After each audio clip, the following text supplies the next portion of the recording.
Mr. Marty Waring says, to me, I believe business majors are the easiest to hack that provides the highest rate of return. Is that true?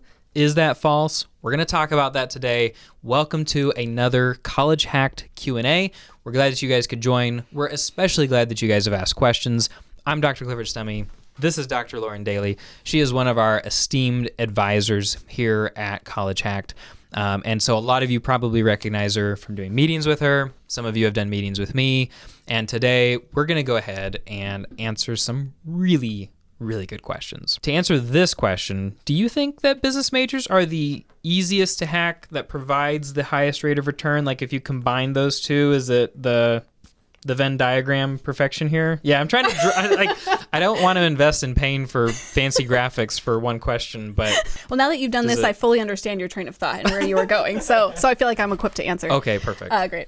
So I don't know why, but my initial reaction to this question is like, maybe because it seems like it's not a bad question. It's a reasonable question, but it seems maybe a little bit one-dimensional. I think for me, anything that doesn't have a licensure or a specific quantitative career track, I guess would be a way to describe it, is a little bit like a doctor or accountant or therapist or CPA or lawyer. Yeah. And not like they're bad degrees, but just that your value for return's probably better on ones where you have marketable hard skills that you're bringing to the table. The wild card with business is that you have to be a good person. You have to have good social skills, EQ, all that stuff. So if you're someone who's really smart but you don't have that side of it, it may not give you that return. That is a really good point. Yeah.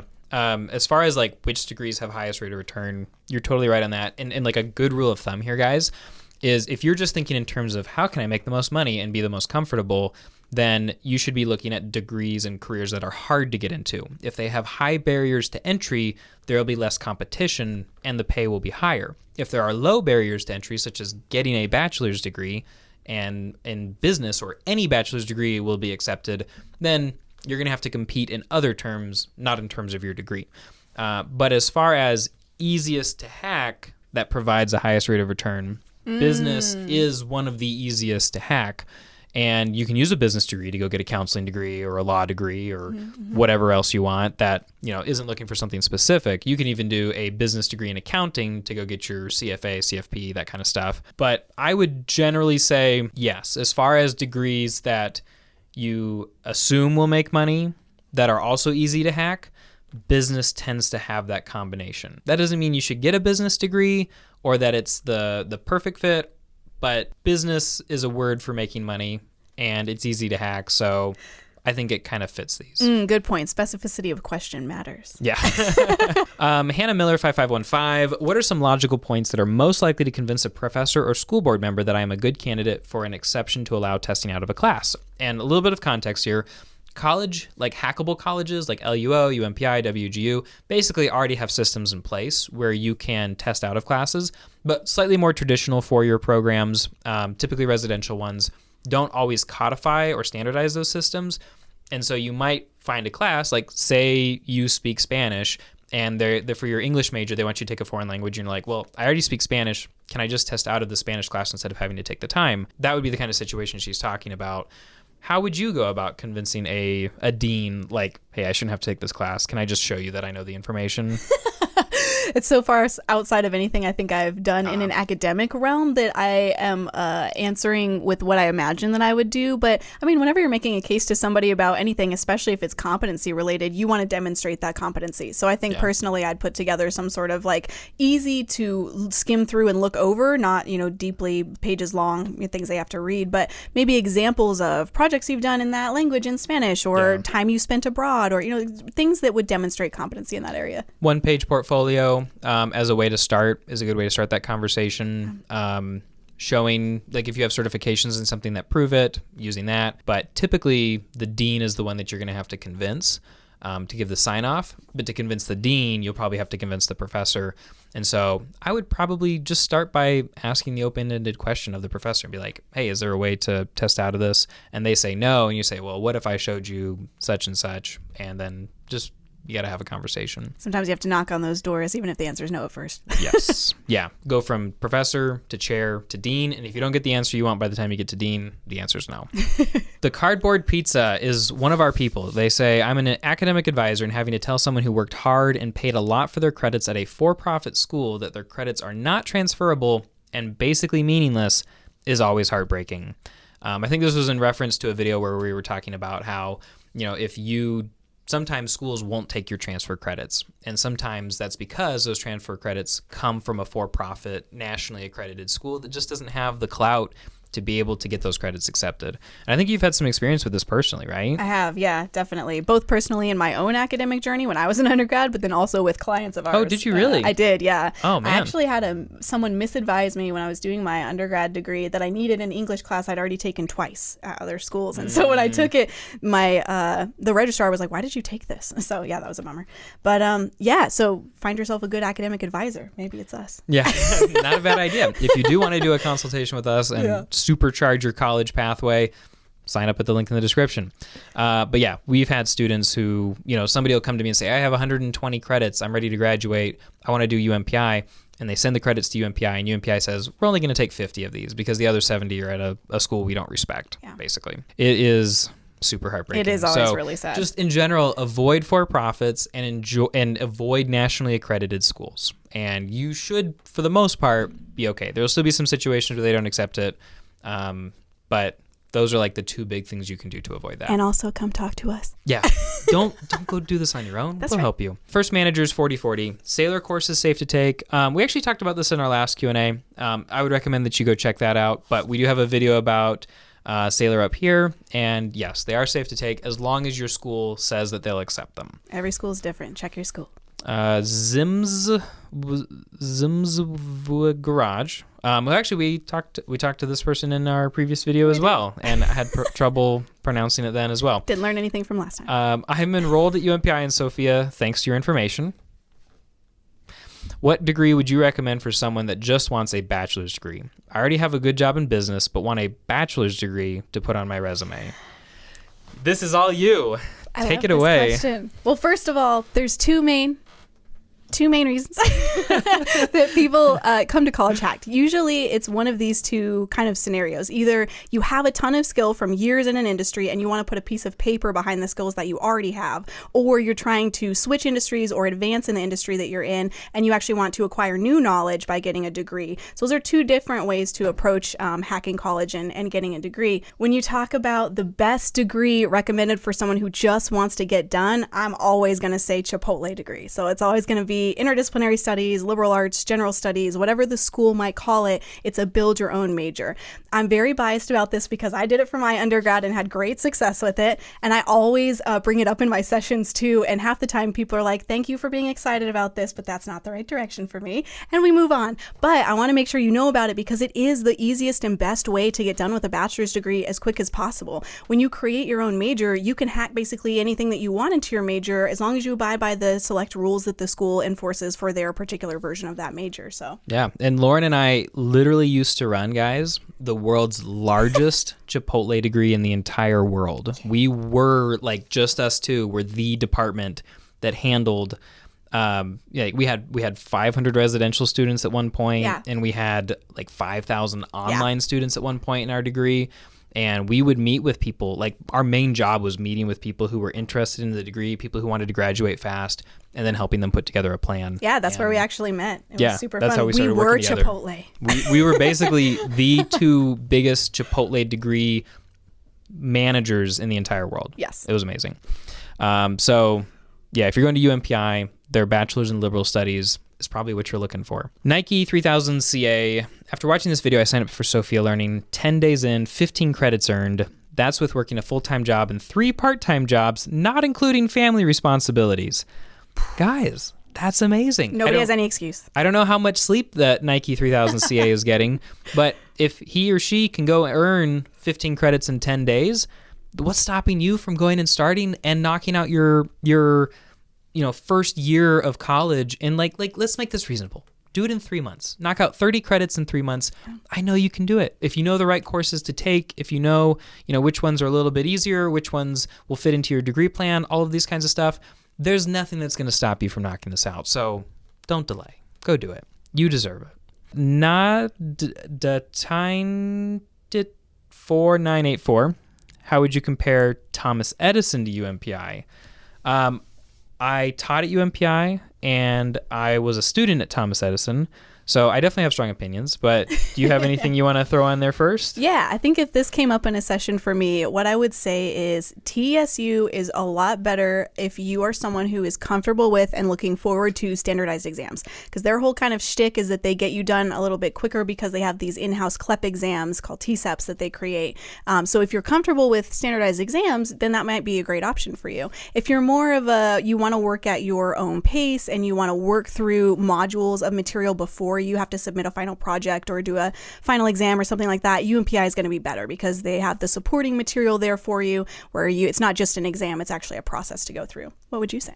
The only thing I would add to that, which first of all, that was really well said, is that UMPI will probably be cheaper and quicker. Thomas Edison has more degrees to choose from, and at this stage, UMPI is kind of swamped by how many people are applying, so you'll probably get better customer service at Thomas Edison. That's a great point. I feel like we're partially responsible for that, which makes me feel both happy and sad for the registrar. I email the dean at UMPI every once in a while just to be like, hey, do you have a lot of students coming through? Well, whoopsie.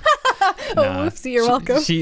She's great. We have a good relationship. They are all wonderful there, yeah. This next question, Ali Ruiz Vazquez 5360. Can you also give tips on how to earn college credit in the Netherlands or just outside the U.S. in general?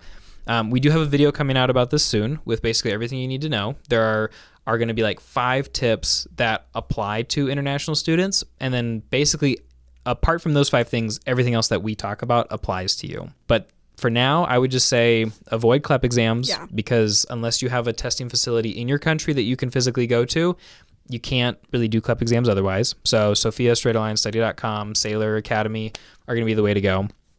And then you can't do WGU. And so if you're looking for a tech or healthcare administration degree that's competency-based, go to PGU or Purdue Global. And if you're looking for a business degree that's competency-based or a Chipotle degree or English, history, political science, or criminal justice or accounting, go to UMPI. When I have international students in my sessions, Cliff, a lot of times they are under 20. Will you talk about age requirements? Yeah, schools? That's a really good point. UMPI will not actually accept people who are under 20 at this point. I think once you're 20, you're good to go. But most of the rest of these schools, well, actually PGU is going to be looking for people to have like some college credit or some career experience already.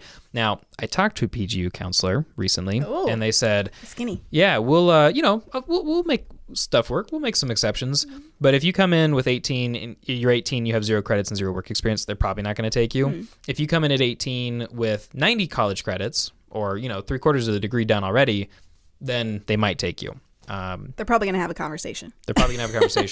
If none of those work, though, I graduated from Thomas Edison at age 18, and they still do take younger people. I think you have to be 18, and you have to have graduated high school to apply there. So that's probably one of your best bets. It's also, you can get it really cheap, too. You can get Thomas Edison down to around $7,000 if you play your cards right. And the nice thing is you pretty much hack on the front end anyway. So if you're finishing up school and you're still too young, maybe by the time you're done hacking, if you time it out right, you might even be able to do that. So it just depends on your circumstances. Go get some good work experience, spread out your hacking process, and then you'll be ready for UMPI when you're old enough. Yeah. Dolores Moya 5467. Thank you so much. I will check them out. Trying to get my college degree as soon as possible. Do you know if any colleges are like WGU, meaning that they are pay for term, but you can do as many classes as you can? Thank you in advance. We do. Very briefly, UMPI, Purdue Global, and I think University of Maryland Global Campus, or maybe it's Massachusetts. There's like another one floating around there that has experimented with this, but hasn't really committed as much. And so for now, UMPI and Purdue Global are the other 2 big ones. Yes. Avi Satlow 9715, who I've actually had some email conversations with. I graduated from Thomas Edison prior to them requiring that I take a max of 90 credits. I got a bachelor's with 119 credits in CLEP, DSST, and TSEP combined, then took the 3-credit capstone course. Now I am in law school. I mainly just wanted the piece of paper from somewhere accredited and then ultimately become an attorney. That's awesome. Love that. Yeah. Avi is awesome. And yeah, the reason I wanted to highlight this comment is that if you go look on message boards, you might see people talking about how, oh yeah, just transfer in all except for your last class to Thomas Edison, or Excelsior or Charter Oak. All 3 of them have kind of changed their policies somewhat, so it's much harder to do that. But I think particularly with Excelsior, like if you've got 150 credits from somewhere else that you just need to transfer somewhere, I would say check out Excelsior. They might be able to work with you. In general, they're not the most easy school to do this with, but they are an option. So if you're wanting to do kind of what he talked about, Thomas Edison is not the way to go. You can get close, but not quite that far. Try Excelsior. Jim Apple 7123. Sophia's awesome. I earned 98 credits in just over 6 months from Sophia. The credits, yeah, that is amazing, isn't it? Yeah. The credits along with SIS 194 from ASU, satisfied such and such. These courses along with Bio 101 lab from study, satisfied all the general education requirements for UMPI, as well as many elective options. I transferred 90 credits in that applied towards a degree program. I start with UMPI in the next term. Without Sophia, any college would not have even been on my radar, let alone attainable. Shout out to Sophia for making dreams come true. Yeah, for real, guys. That is really awesome, Jim Apple. You've obviously put the work in. Hopefully, it sounds like we've been helpful in that process. But you've done a phenomenal job, and we're super proud of you. Yeah, so very proud. Good job on that. That's super cool. Nikki Sashkir, UMPI is the best. I was able to transfer in over 2.5 years of my degree from Sophia only. Wow. Another success story here. Transferred 96 credits. I was also American Council on Education Student of the Year. I didn't know they did that. Wow. American Council on Education, or ACE, is a body that basically, it's like a nonprofit, I think, that assesses credits to see if they should be accepted at colleges. I took 13 classes in 8 weeks and another 6 in 4 weeks, basically finishing my entire BA with them in 12 weeks, 3 months. Did an MA with them too, and that took 5 months. Afterwards, I got accepted to a doctorate program. Killing it. My gosh. He goes on in this next comment to say, also for people who get Pell Grants, you usually get money back from UMPI. The Pell Grant will cover 100% of your tuition. My friend got a Pell Grant, and they sent him a check for the reimbursement. This is definitely based on income, and there are some factors that Pell Grants are based on. Not everybody gets grants, but if you do get them, a lot of times that does happen. So not necessarily always the case, but definitely always do your financial aid, FAFSA stuff. Even if you don't plan on using federal financial aid, you always want to see if you have grants and things available to you. Yeah, and we don't usually work with people on the student loan, FAFSA, grants side of things because we're already making college so achievable and so affordable for our clients. But it's definitely worth checking out, and especially grants, because typically the difference between a loan and a grant, loan you have to pay back, grants you get money. Yeah. You could not pay me enough to work in financial aid. Yeah. What a mess. Anthony Bathelus 3175.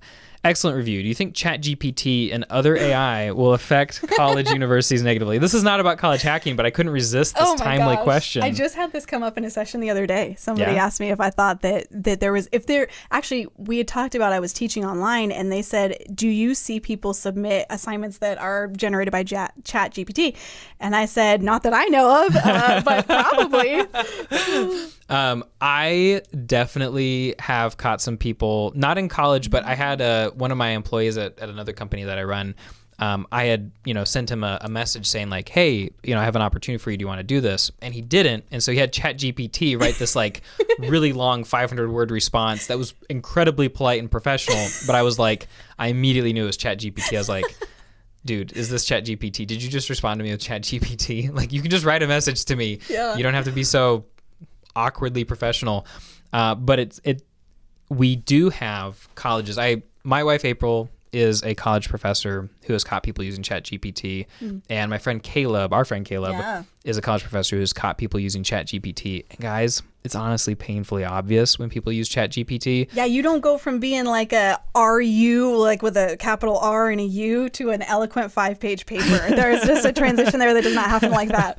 So far, I think some people have probably gotten away with it, maybe especially like with older professors who don't.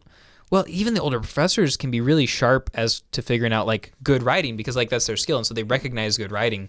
And even ChatGPT, if you have a professor that knows what they're doing, ChatGPT can't really write above a B level. You're not going to write A papers with ChatGPT. And typically the people who want to use ChatGPT are lazy.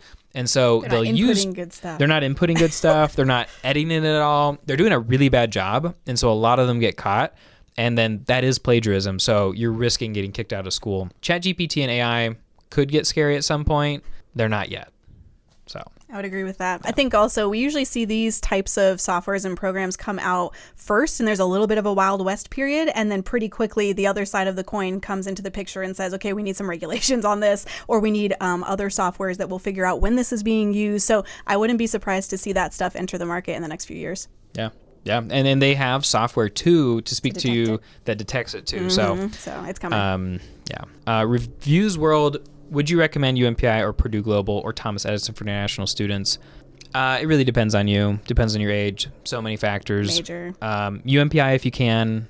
And just in general, if you go and watch the video that we have about the 5 best colleges to hack, or the 5 best online colleges for busy adults in 2023, the order goes UMPI, Thomas Edison, Purdue Global in your ranking, but there are other schools in there that will affect that list. We got another success story. Mike Newby 7669. I've been with Sophia for a week and got 4 courses done. I'm gonna just do 1 or maybe 2 months and pop out all my gen eds.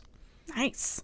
Genius. I love Genius. Kim Christopher 6606. I love your channel. I went to a nationally accredited college, risky, and obtained an associate's degree. I was wondering if regional colleges such as SNHU would accept any of my transfer credits. This is awkward. I don't know. I've got a couple of things I'll say to this, but do you have any thoughts on this? My spiel is always lead with hope. So whenever I'm in a session and someone says like, oh, I got this from this, little Bible college that has no accreditations, I'm like, we can certainly submit those transcripts and see what the schools you're interested in will do with them. And sometimes they can do things and sometimes they can't. I think much like CLEP exams and Sophia classes where the schools can pick what they're going to accept, to some degree they can do that with the schools too. Sometimes there's hard rules like these have to be regionally accredited or, whatever. But sometimes schools are able to make them free elective credit or, something like that. I tend to see that state schools are much less likely to accept them, especially if they're like a state school system. Like the University of Maine has like 5 different campuses or something like that, or University of Michigan will have a bunch of different campuses. And so they'll generally standardize, and that standardizing usually cuts nationally accredited credits out. But that's not to say it can't be done. It has been done. I've seen Liberty accept nationally accredited schools. Yeah. And so your best bet might be trying to hit up a private school like Liberty. But here's the actual advice I want to give you. You've already earned those credits. So you know the information. You've learned the information once. Let's say none of these get accepted. Yeah. Your life is not over. You're not without hope. Go and find the CLEP test, the Sophia courses that correlate to all of those courses that you took. It'll be like 20 of them, right? And just go knock those credits out. It'll take you maybe 3 months, maybe quicker. Like if you've heard some of the success stories we've been highlighting today, then you know that you could maybe even potentially knock it out in a month if if all things work out. So don't give up hope if they don't get accepted. Just, you got to put in a little bit more work, and it's not like you're laundering or ratifying those credits. It's like you're taking that knowledge and now that's already in your head, and you're repurposing it into something that is accredited. And that's a great way to do it. So definitely. 2 more questions, guys, and then we're wrapping up for today. I think we still have time. Arali864. I'm from Germany and currently in a traditional German university, which are cool. And the research system in the U.S. is based on the German system. So thank you. But it just takes too long. It is nearly free, though. I'd rather work remotely or get job experience otherwise and hack a U.S. degree. Is this possible? Yes. I heard WGU only accepts Americans. That is true. But what about UMPI or Thomas Edison? Yes, they will accept you. I've had a UMPI student in my UMPI class when I was a UMPI professor who was German. I have a German Abitur. Yeah, it's like an international bachelor's, I'm pretty sure. Oh, okay. Which is equivalent to the international bachelor's, if that matters. I also went to school with a 13-year curriculum, took some advanced courses. Could that perhaps count? I'm probably an odd case. Not as odd as you would think. Similar to the above, I would say. That's another situation where you have all this knowledge that really just needs to be maybe applied in the correct way or in a way that works for this system. So you could go, take Sophia courses in knowledge bases that you already have. So it's basically just easy for you to jump to the end and kind of, finish up and get the credit. So you already have the knowledge. It just might be a matter of applying it to the right system or platform. And depending on what major you want, I'm sure you can find that at a decent price, and with a lot of these credits transferring over that you have to maybe still go earn at UMPI or Thomas Edison. You can also try to transfer credits from your German university. Schools will have like a system with extra steps where you can transfer international credits. We'll have a video coming out about that soon that you can check out, and it'll have some advice on that. Final question, guys. Sleepy Sounds 8340. Well. this is a very interesting question, partially because I can't answer it. Do you think UMPI will ever add more programs? I can't tell you whether they will or not, but do I think they will ever add more programs? Yes, I do. I do indeed. Now, their rollout of their new LMS has been pretty slow. In fact, I think they're a semester behind on that already. So will these programs come out soon? Are some projected for the fall, maybe? I don't know. I mean, it's a possibility, but I would say that it's not a 100% certainty that by the time you, Sleepy Sounds, are done earning your degree or ready to apply to a school, that they will be ready. But, you know, I personally think that UMPI will add some more programs. They'd be a fool not to. They really, like, if they had a computer science and a psych degree and a healthcare administration degree right now, I think they'd probably add like 50% of students to their base at this point. Here's what I like to imagine. I like to imagine that UMPI was this happy little sleepy school that was just chugging along and helping its students, and then all of a sudden all these college hack students were suddenly like influxing into the school, and the school is super overwhelmed, and they're like, man, we had all these plans to add majors and to do this new LMS, and now we just have to help all these great students who are coming to us. So I think once they get a handle on all that and they're used to the fact that college hack students will be hitting them up quite often, then maybe we'll see some new majors. I really like that. That's a very like Aware, self-aggrandizing view of us. I know for a fact that UMPI students were coming from other places as well. But yeah, you know, why not? Like maybe it would be cool if basically the entire graduation ceremony next year at UMPI was just college hack students. I'd like to thank Lauren and Cliff. We should send them all college hacked pins to wear. We should. That would be cool. So cute. Yeah. Tell us in the comments if you want a college hack pin. Yeah, and if you graduated from UMPI because of us, or are going to graduate from UMPI because of us, we'd love to hear it. We would. We really, really love UMPI guys. They're so great. The whole team over there is amazing, and we love working with them. So that's all for today, guys. Thanks so much for watching. And if you are, you know, an international student trying to pick a school, if you're somebody trying to figure out what to do with their nationally accredited credits, if you're just wanting to graduate college quickly and inexpensively so you can build a career that you love, we would love to help you do that. Sign up for a link at the consultation. Sign up for a consultation at the link in the description, and we will get right on it, guys. We'd love to make it partially our responsibility to get you graduated and to join forces with you. That's all I've got for now. Thanks for being on, Lauren, and happy hacking.